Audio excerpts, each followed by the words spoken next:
জীবনকে সাজাতে সুন্দর হয়, তারপরে মানুষ জীবনকে নিয়ে ভাবে। জীবনকে সাজাতে গিয়ে জীবনকে নিয়ে ভাবে, তারপরও মানুষ বাঁচতে চায়। এই জীবনটা হয়েছে আখেরাত কামানোর জন্য। আমরা এখন আখেরাত কামাই না, কামাই এখন দুনিয়াকে প্রাধান্য দিয়ে একদিন আমরা যাব মরে, তারপরে তার হিসাব হবে। এই হিসাব দিতে গিয়ে কে কোথায় আছে, কে থাকবে জাহান্নামে আর কেউ থাকবে জাহান্নাতে। বেশিরভাগ আমরা এখন মানুষ দুনিয়া নিয়ে ব্যস্ত আছি, দুনিয়া নিয়েই ভাবতে থাকি। আর আমাদের জন্য সামনে এই দুনিয়াতে যেরকম শুরু আছে শেষও আছে। আর সেই জগৎটা শুরু হবে, শেষ হবে না, এই জগৎ নিয়ে ভাবি না। যারে যেভাবে ঠকাইতে পারি আমি নিয়ে ঠকাইতে আসি, আর আমি জিতে যাইতে আসি।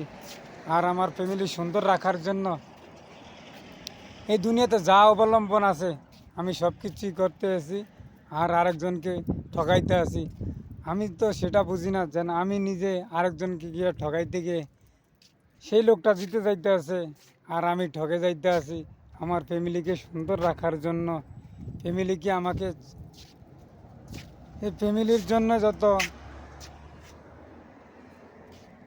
সুখ অশান্তি, এই ফ্যামিলিকে নিয়ে যত শান্তি, আর জগৎটা হয়ে যায় মহিময়। মহিময় থেকে জগৎ যায় গে এক অন্ধকারের জগতে।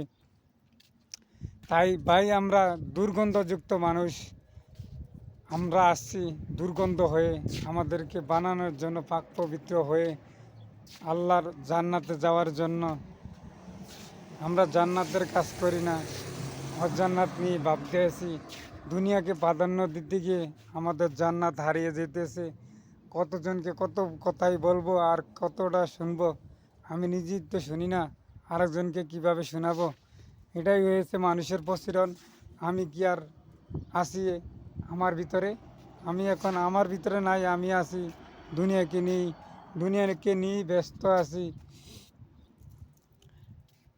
সুন্দর মন চায় এই দুনিয়াটা, সুন্দর প্রাণ চায় একটা মহিময় ভালোবাসা দিই আমরা এখন যেতে আসি পিছ পরে।